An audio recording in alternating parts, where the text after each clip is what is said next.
आमर पंचायत रे आग किसी पाठागार नथिला एबे जो पाठागार हला आसिकरी केते वयस्क लोक पिला लोक पढ़ापढ़ी बही पत्र न्या न्याय करी शांति रे पाठागार आमर चलची।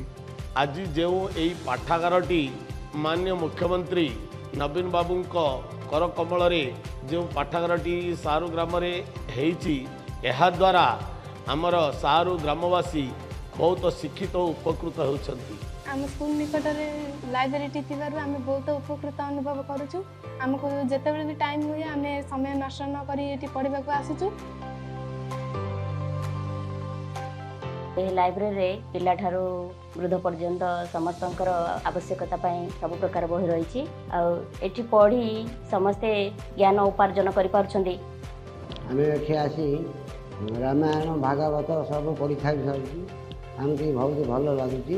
फ्री टाइम मिले आसिक लाइब्रेरी पढ़ी भागवत पुराण नहीं साइंस टेक्नोलोजी पॉइंट बही ये आवेलेबल अच्छी मो ग्राम पंचायत लाइब्रेरी आम लाइब्रेरी सब सुविधा उठे पार्छु।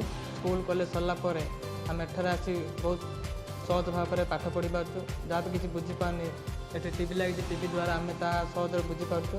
आज समय मोबाइल प्रायतः समस्त व्यस्त रुहति लाइब्रेरी थी बही प्रति किए ध्यान दिखती ना कि पंचायत थी लाइब्रेरी की आसी आम बही पढ़ी बहुत नॉलेज पाचु। आम गाँ पंचायत लाइब्रेरी सुविधा अच्छी और प्लस कंप्यूटर भी सुविधा अच्छी पूर्वर नाला जो कि आम गवर्नमेंट जॉब एप्लाई करने बाहर को जाइलु एबे से सब सुविधा आम गाँ पंचायत लाइब्रेरी एवेलेबल अच्छी। एबे जॉब रजिस्ट्रेशन करिया आम निज पंचायत आम निजे कर पारुछु। आम पंचायत रे अति सुंदर लाइब्रेरी रही माननीय मुख्यमंत्री को आम धन्यवाद जनाऊँ। माननीय मुख्यमंत्री को बहुत बहुत धन्यवाद। से माननीय मुख्यमंत्री को अशेष अशेष धन्यवाद।